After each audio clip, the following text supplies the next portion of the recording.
All right, good morning.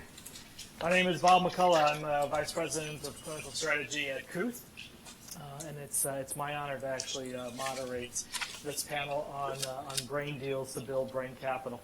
We have quite the panel this morning. We're going to talk about a wide array of really some different things that we can look at as we really try to live out what Harris just kind of laid out for us. And so in order to be able to do that, I'm going to get right into having these guys actually introduce themselves because they can certainly credential themselves much better than I can. So, David, if you want to, we'll go ahead and start with you.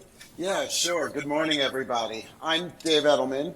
I am a professor of marketing at Harvard Business School. I've been in marketing for over 30 years. I was chief marketing officer at Aetna. I also work a lot with healthcare companies and actually been getting more and more into the mental health space. And what I'll be talking about is actually the importance of thinking about marketing in the mix as we go after this. It's not only a negative thing that could drive the downsides of mental health, but marketing can actually also do an incredible amount of positive things if done well. Good morning, everybody. My name's Aaron Coffer. I'm a state representative here in the Commonwealth of Pennsylvania. I'm now in my 5th term in office, so yes, I was pretty young. I just pretty much walked out of the womb and got elected. Hopefully I don't look that old yet. But our job is to keep you active and engaged this morning, so part of what I did is I'm one of our state policy leaders in regard to mental health, drug and alcohol policy. A number of major topics that are of discussion here have been one of the leaders here in Pennsylvania for many of those years. Helped found our Heroin Opioid Prevention Education Caucus when I first came into office, before people were talking about the opioid epidemic, and really got moving on those issues. Got into mental health, was the National Conference of State Legislators, Legislator of the Year for Mental Health a number of years ago, helped pass our mental health parity law here in Pennsylvania, along with several other initiatives, and so and also helped bring Kooth to Pennsylvania through my policy work and legislative initiatives, which is now launched. We were the first state in the United States to launch a mental health-driven initiative towards children. So we've gotten that out to 30 schools, I think, as Harris was saying, and looking to expand that here in Pennsylvania. Hi, I'm Dan Mannix. I'm standing in for Danish today, who I think has got COVID. So my career was, I spent 15 years building a $25 billion asset manager. So as CEO, my responsibility was managing the people, running money, which came with a lot of brain capital related issues. But we also, during that period, went through the transition to the introduction of ESG as a concept, social responsibility, within the pension funds and foundations and endowments becoming a much more significant issue. And I think I'd probably sense that we've been through version 1 of that. We need to move into version 2. My current work is really spending a lot of time with Harris on brain capital and the Brain Capital Alliance, trying to figure out how we can think about this more systemically. And I have a lot of interest in the mental health field, but also how the brain affects the decisions people make, the behaviour they have, and how we need to get stakeholders at the most influential levels of society engaged in this in a different way to we have over the last 20 or 30 years.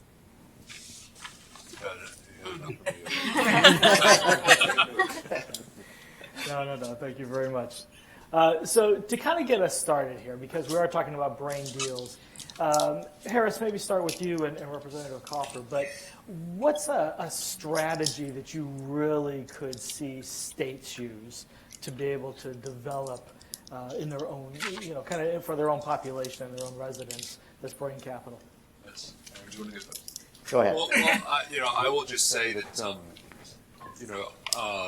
it's great to have Aaron here to talk about this, right? Because the Brain Capital Alliance has ideas about how to do this. We're talking to many governments in the global north and the global south, and many state governments as well. But the question is, as you saw from what I presented, brain capital is very complicated, and so we need to distill it down, and we need to think about how do we engage it in the priorities of the given jurisdiction and legislature, right? So and it's nice to, for me as an ideal with my academic policy think tank, I want to see a state transformed by brain capital. I want to see every state governor have an advisor on brain capital and a task force from all stuff across the lifespan, education, mental health, neurology, etc. But the question is, how do you actually get that to happen? How do you pragmatically get the rubber to meet the road? And so we probably can't let the perfect be the enemy of the good. We need to do some kind of prioritization strategy. But this certainly the agenda that we have is to do this across the world in jurisdictions. But I'll hand over to Aaron now to talk about how we can actually apply this. Yeah, so, I have a pretty good story on how we brought Couth here to Pennsylvania and to the United States in general. So I've been working in mental health for a number of years, and it's not necessarily the biggest, sexiest issue necessarily talked about as a politician, right? It's not something that's always on the front of people's minds until somebody needs help or has somebody that is affected by it. And at the time, I had been working on legislation, so I think it was the Parkland shooting that happened in 2018, I want to say. I started working on legislation to try to address how we can, every time that we'd have a shooting, you'd hear from the left, gun control, you'd hear from the right, mental health. And then it just seemed like nothing ever got done. The address of the issues of mental health, just nobody ever did anything. And I'm a member of the Republican caucus, and I went and said, well, who's actually going to try to address these mental health issues? And everybody sort of said, well, I guess you just volunteered yourself. So I guess I volunteered myself in trying to address those issues and worked for about 2 sessions and trying to put together a package of legislation of how do we get mental health services out to kids? How do we actually focus on making sure that we're putting all these resources to make sure kids actually have access to them and are able to get there? So I had a package of 3 bills that I had been working on, getting to run them in the House, and then the unfortunate situation of the Uvalde shooting happened. And so it kind of got additional momentum that was going to try to address something, right? And a gentleman here, Brian Thomas, actually, who was working with Couth, sent me a text actually and said, I really don't think of you as a mental health guy, but I know you as an economic development guy and doing a lot in our district. But I'm working with this company called Couth. What can we do here? And it was actually like fortuitous timing for whatever it's worth, because I think he texted me I was probably on the phone with you 30 seconds later saying, I'm actually working on this package of legislation that's running next week about how we're getting counselors into schools and doing these issues. So, timing plays a role of trying to say, hey, what is the issue we're trying to solve right now? Because timing does matter. And us trying to say, okay, we're trying to focus on this. So we want to get more counselors, try to address mental health needs. The timing was right for us at that time to say, okay, enough keep on passing the buck. We're actually doing something now. We are going to push to do something for mental health in Pennsylvania at this time. So at the similar time that our budget was moving forward as well. And so, Brian, the Couth team came down to Harrisburg, and we started talking could we put a counselor in every school? It just became unaffordable.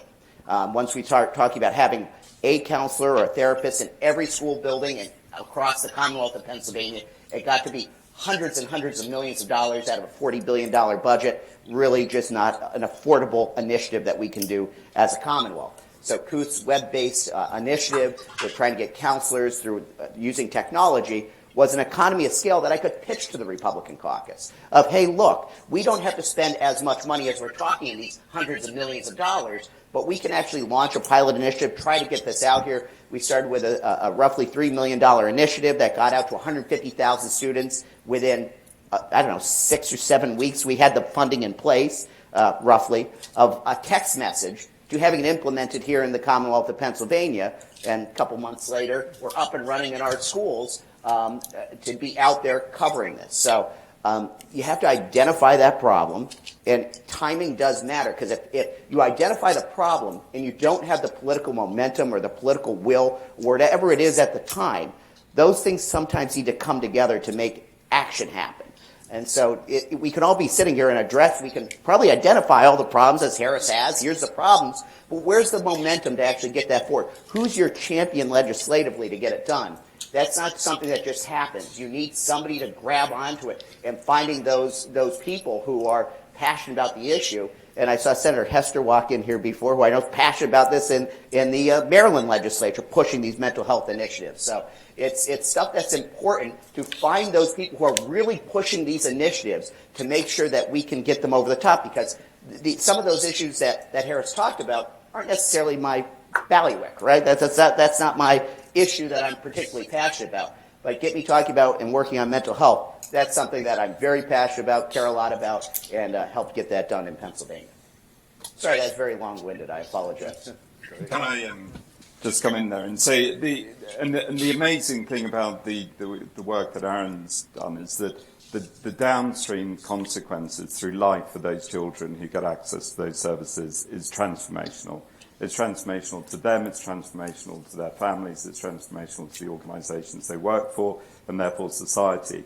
The challenge we have is that the payback for that investment is actually quite long, unless you catalyse it through a short-term impact, like I guess something terrible, like trying to avoid the connection with gun crime. But that's a catalyst, but actually the cost to society will be paid back over the next 50 years. And it's something that Harris and I have been particularly studying, and that's taken us into the world of the Sustainable Development Goals and ESG, because the politicians have durations for their timeline. They're thinking of I don't know, 2 to 5 years maybe.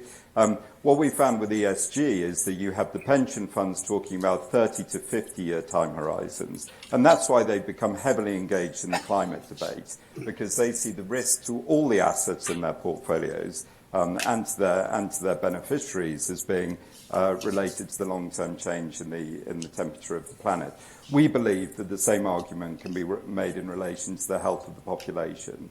And so an articulation of the long-term risks of society of not looking after brain capital, starting with the most rudimentary things of getting mental health sorted in the education system or for our youth, is critical to the long-term future of the population. And I just want to, if you don't mind, right on top of that point, so having those real numbers and why are we investing in it, what does it mean? So within 3 months, I think there were 75 self-harm incidents or harm incidents avoided through COOT. 75 children's lives impacted in 3 months, right? Is that worth $3 million? I certainly think so. 75 people, what's the number 2 issue that affects young people, or the number 2 cause of death? Is suicide. So we have now prevented 75 incidents that either could have been violence, outward violence, could have been inward towards suicide. 75 incidents in just 3 months. That's an astonishing number and worth investing more in. So the interesting thing is when you connect that to the actual financial payback to society, the cost was greater than $3 million that you've just said in real dollar terms. You've got the cost of the court process to analyse why someone committed suicide. You've got the insurance payout. If you stop people self-harming, they don't just do it once; they do it multiple times, and that will be alongside the multiple physical manifestations of mental illness that they have that require them to go into the health system over and over again. So in the last 2 years of learning about this whole ecosystem, it seems to me that the work you do to help prevent children becoming entrenched with mental illness is the compounding benefit to society, to cost, and of course to them as individuals and their families is amazingly powerful. Absolutely.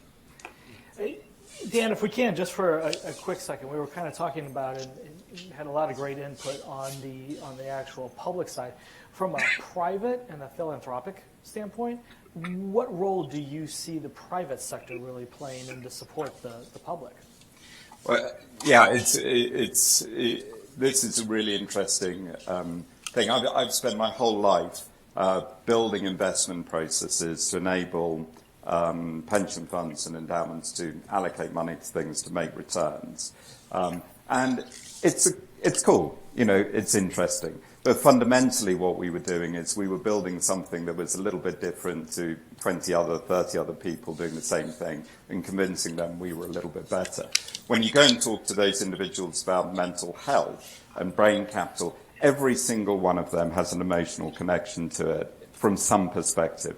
And the first question they ask is, what can I do about it? How can I allocate money to it? And the easy thing is to sort of make some stuff up. The beautiful thing about Brain Capital is that we are working on a number of different initiatives as to how you can deploy capital at scale to impact that. I personally think we're going into an area where the government is going to be highly financially constrained.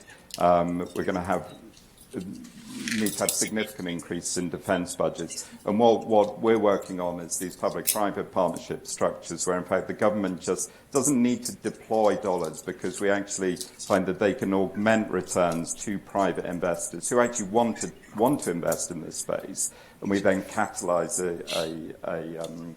the development of the solutions through the private markets.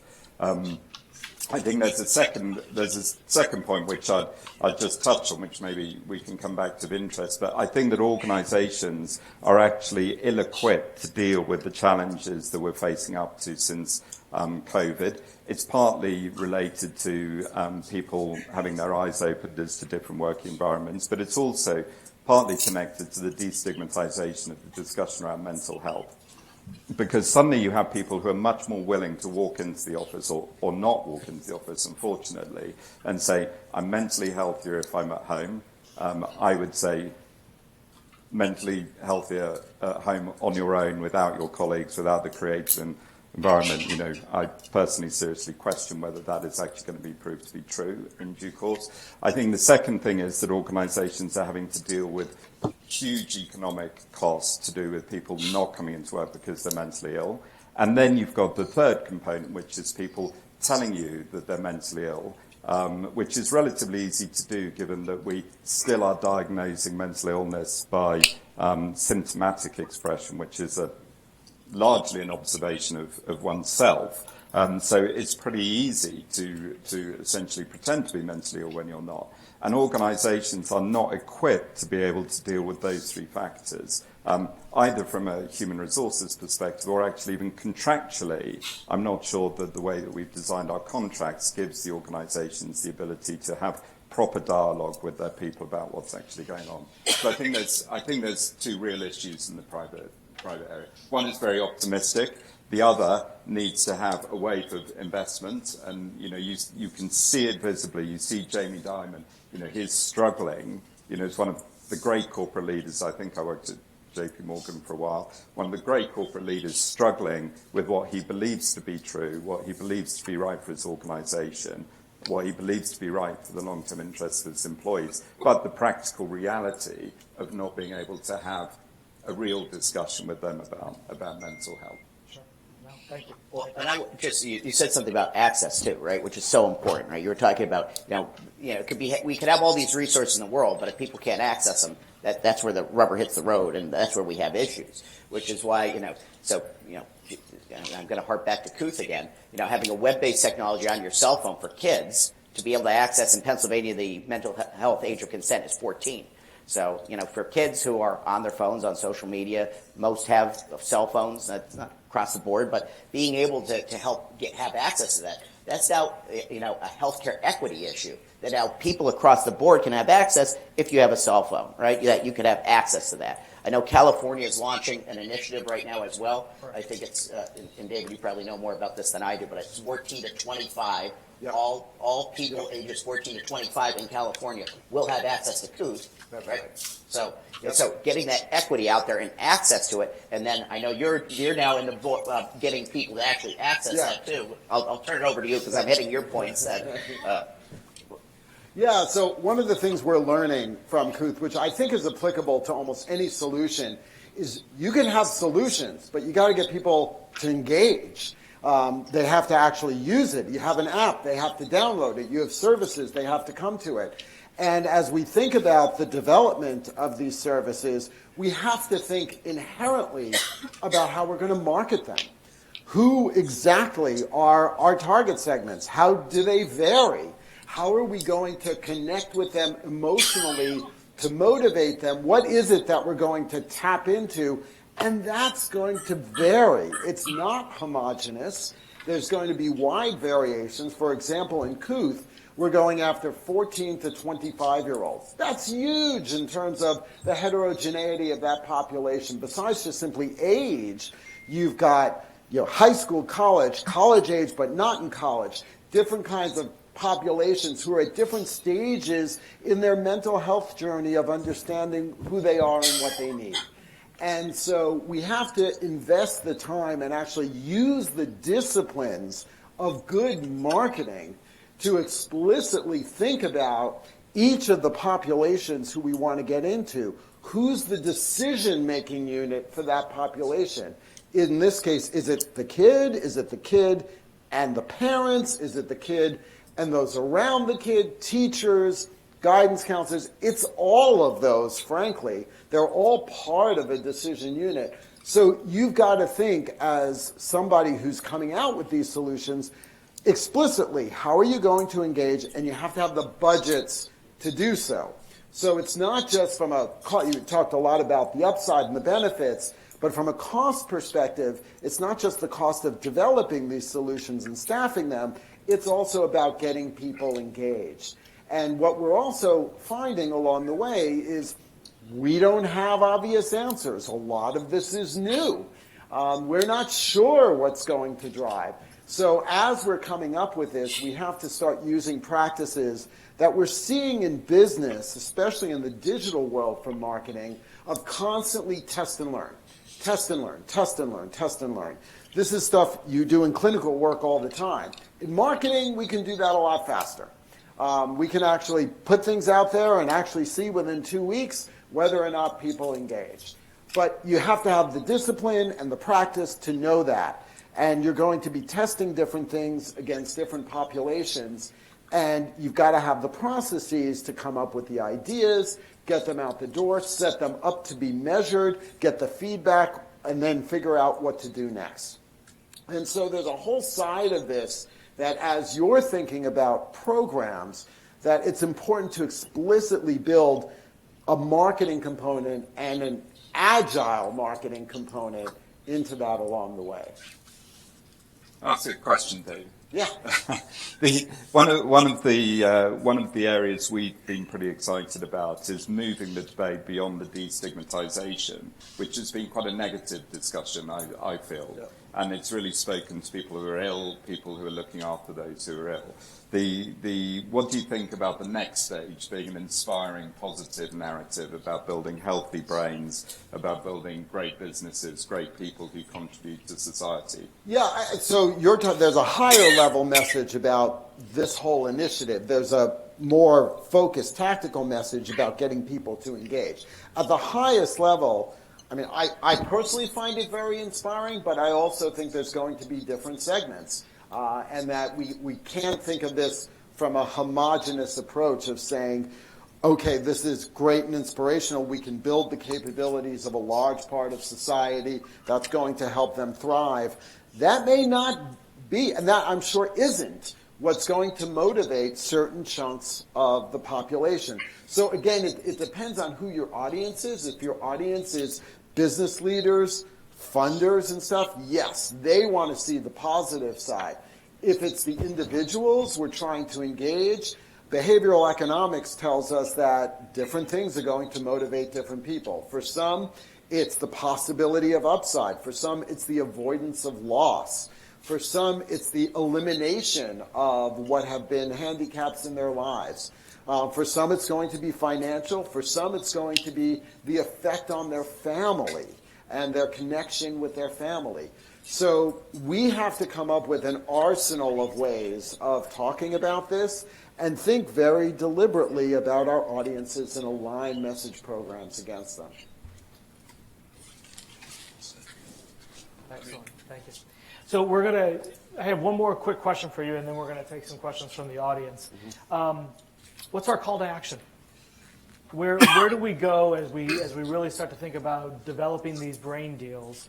From each of you, if you can spend 30 seconds or so, what do we do next? How do we go from here? Whoever wants to start. I'll go last. All right, I'll start just building on what I was saying before. I do think the first thing is we've got to figure out a way of communicating this and motivating people to get engaged with something that on the surface sounds fairly nebulous, theoretical, but yet when you get into the guts of it, actually can have terrific impact.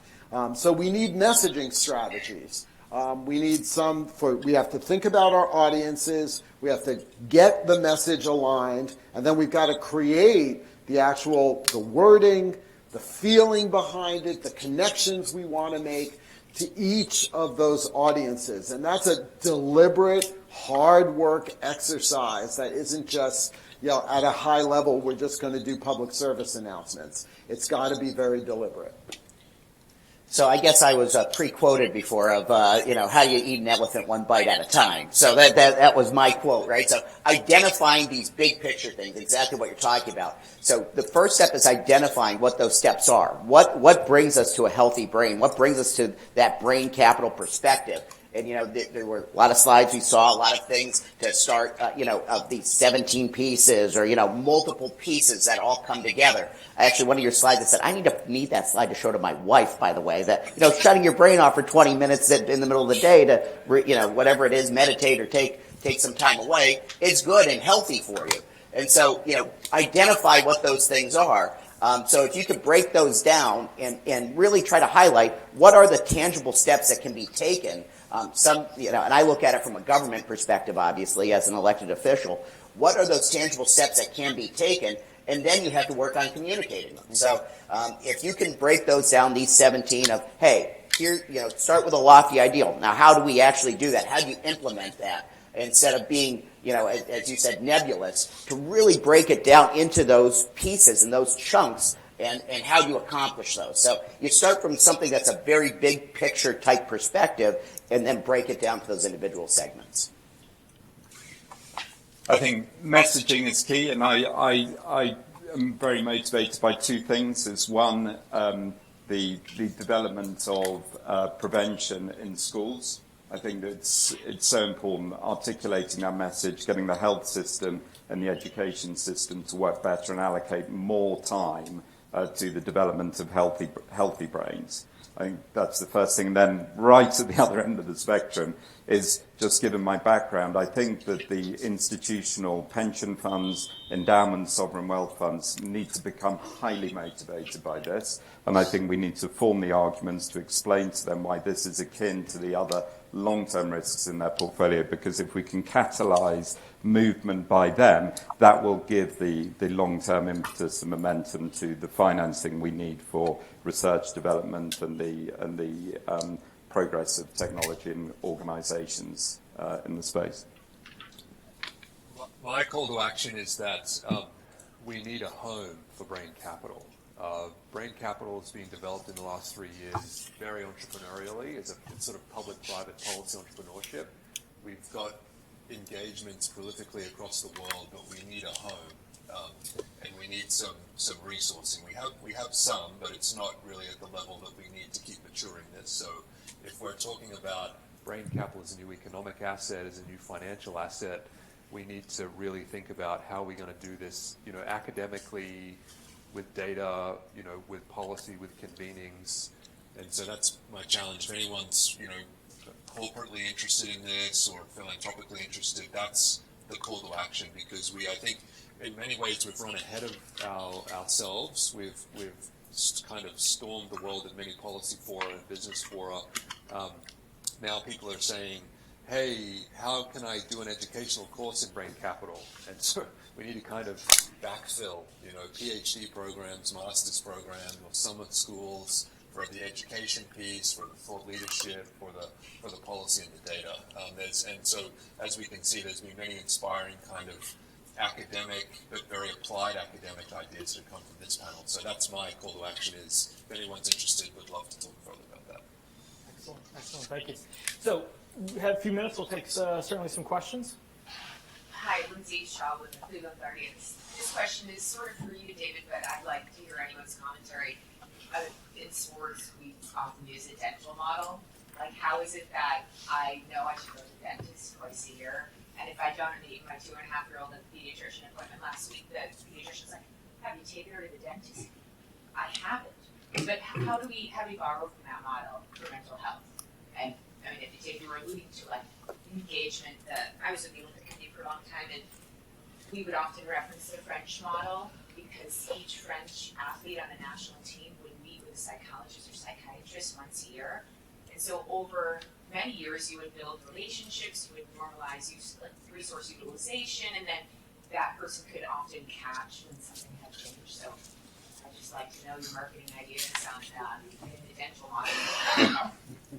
Yeah, one of the techniques, just building on that, I do think a big part of the motivation is going to need to be social.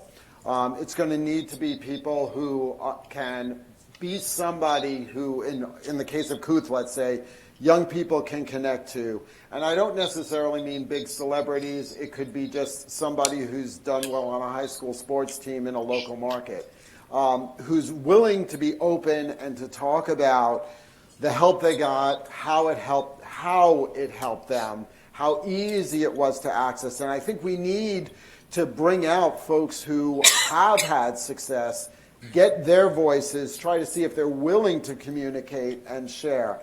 Social media, is a very powerful force that can cut a lot of different ways. But I do think it's going to be one of the ones that we're going to have to harness. And the best thing is going to come from the believability of people actually sharing their experiences. So we got to connect those people up. You go first. Well, and I actually think there's a major role in professional sports to help destigmatize a lot of this.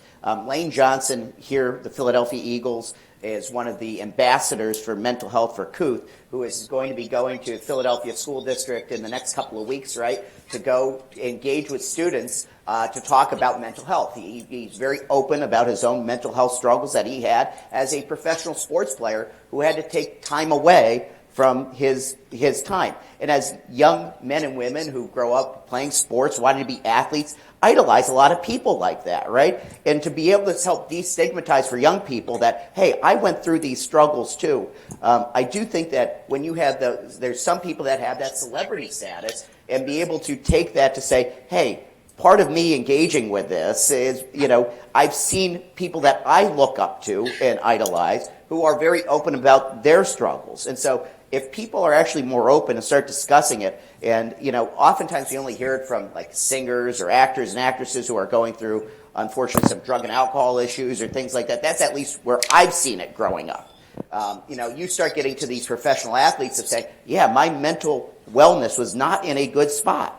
And I had to make sure I addressed it and took care of it. And so I give a ton of credit to somebody like Lane Johnson, who is out there talking about it, engaging with it, doing something about it. There's so much of a bigger role for professional sports, and coming from the Cleveland Guardians, I know you believe that, and working with them to make sure people are at their peak. But those professional sports athletes need to be open and to be talking about that and to be more open to help destigmatize it, I think, with that population of younger people who look up to those athletes and things like that too. Maybe I'll just add, so I have a 3-week-old daughter now, the first child, and so I think a lot about the brain health and mental health of the next generation of youth, right, like my daughter. And I was particularly thinking about it because a couple weeks ago I was she was newborn, walking through the local park in San Francisco, and I stopped to pat some lady's dog because I like dogs, and chatted to the lady. She said, "Oh, you've got a newborn baby." Oh, well, I was so proud, right? Proud father. She said, "Well, you brought a person into the world. Good luck." Basically, the message was inferred, you're an idiot because the world is so complicated already, and it's going to get worse with climate and politics and stuff. And I thought, shit. Kind of right that the world, we know at a macroeconomic level, the world is going to get more. It's accelerating. Technology is accelerating, AI, etc., CRISPR, gene editing, all of these things we talked about are accelerating. We've even got more political instability and a couple of wars breaking out, right? So the question is, how do we make this a habit, brain health a habit, like dentistry, like cleaning your teeth? And so I think, I was thinking with my daughter, maybe she should have a therapist even if she doesn't have any issues, just as a coach, as a life coach. So maybe that's the way of framing it. So I think we need to take best practices from marketing and A/B test this, but we need to think about coaching, and we need to think about cartoons for kids about brain health. There's a great French neurologist developed a cartoon called My Brain Robbie, where this little brain cartoon with arms and legs walks around and talks about wearing a helmet and eating healthy and this and that. So I think these types of strategies are critical, enmeshed with celebrities and sports and people that, engaging people that are respected in the community. So I take your point seriously, and thank you. Well, good thing your daughter has you. Well, she's privileged, and so how do we make this equitable? This needs to be something that is disseminated, not just for people with means. She is privileged to have you. Who's that? Well, and Kelly got her a little onesie that says, with a brain cartoon, it says "under construction." Thanks. This is a really great conversation. I don't know if anyone can hear this thing, but I was thinking about the comment that you made, Dan, and then Representative Copper, your response about the long and short-term returns and how difficult it is in some of these issues when you're talking about prevention to measure the economic and ROI in the short run. And then, Aaron, your response about, well, here's one metric that we use. And it just makes me wonder, aren't there other metrics that we can use in the short run that people care about? For example, how can you take the app and measure absenteeism at school, academic performance, the kind of things that the school system cares about? The same thing, workforce, right? Like, so yeah, we know these big economic trillion-dollar losses, but what about creativity and productivity and engagement, which a lot of companies are measuring and feel like is a really top, indicator of whether or not they're going to retain and recruit new employees. So how do we take the brain capital idea and attach metrics at different places that are really important to people in the short run, knowing that in the long run it's going to pay off even bigger? So I'll start that, if you don't mind. So, our Pennsylvania was the first one to engage in this. We're just finishing up our first full year on this. We use a lot of UK statistics. Kuth has been out there for a number of years in the UK, covering, I think it's 95% of young people. It's a huge number. So, and it's going back to like 2006, something, but a long, long time, needless to say, in the UK that there's data and statistics on this. So, going from a public health care system under the UK, just sort of a way different insurance model that we have in the United States, and trying to translate that of how that works in engaging with young people. And certainly, gun violence is a little different in the United States than it is in the UK.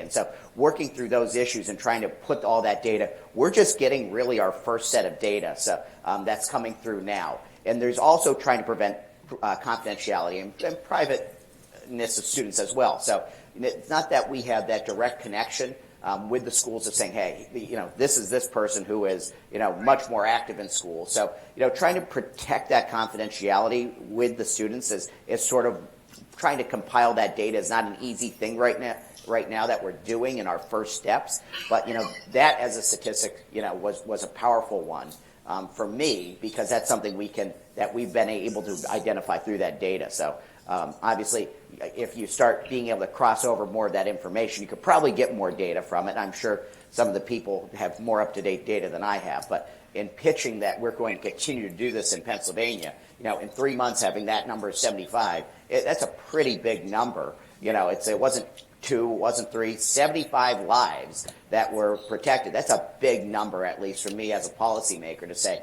we need to expand this. We're only covering a small segment of the 13 million people here in Pennsylvania, that this is 150,000 that have access to it. So, I'm just going to make a quick call to action there, because my logic is that we've had mental illness in a debilitating sense for hundreds of years in society. So what's different today? What's different is technology. Okay, so the technology, medicine, our understanding of what's going on in the brain will lead to us being able to improve outcomes for patients. So if you believe that, you then need the data. If you don't believe that, actually, it's like, well, so what? Let's just all say the situation's terrible, which is what seems to me to be many of the presentations, but I'm optimistic because of the technology. The data, I think, can be built, but it's quite a sophisticated thing, particularly things like when you go in different directions, like productivity drag, right, like a productivity tax caused by ill health or lack of productivity. You know, as we go into a world of AI, that is just going to become hugely important. And so sophisticated modeling and sophisticated data is really important and can be real time, right? You absolutely can. The HR teams have already got it. They can absolutely say how much drag is there caused to a company economically by mental ill health. I think the second point I was made is that I think the numbers are bigger than we say they are, because, for example, there was some data out, I think, from the UK, and forgive me if I get it wrong, but if you in the UK there is now within the prison system there is great evidence that there is a lot of undiagnosed ADHD, like to the extent like 30 to 50% of people, and that if you have undiagnosed ADHD, the probability of you committing suicide is 4 times as great as if you don't have it diagnosed. Right? I believe, Harris will correct me, but we are getting close to having technology that can rapidly identify ADHD within children at a sort of greater rate, lower cost, and you know, without these 12 months wait.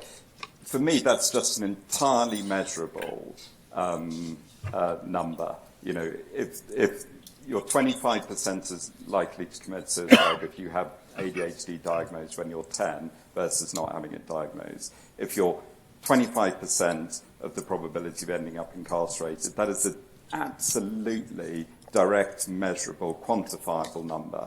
And those to me, it seems unbelievable to me that we aren't taking those numbers more seriously. Well said.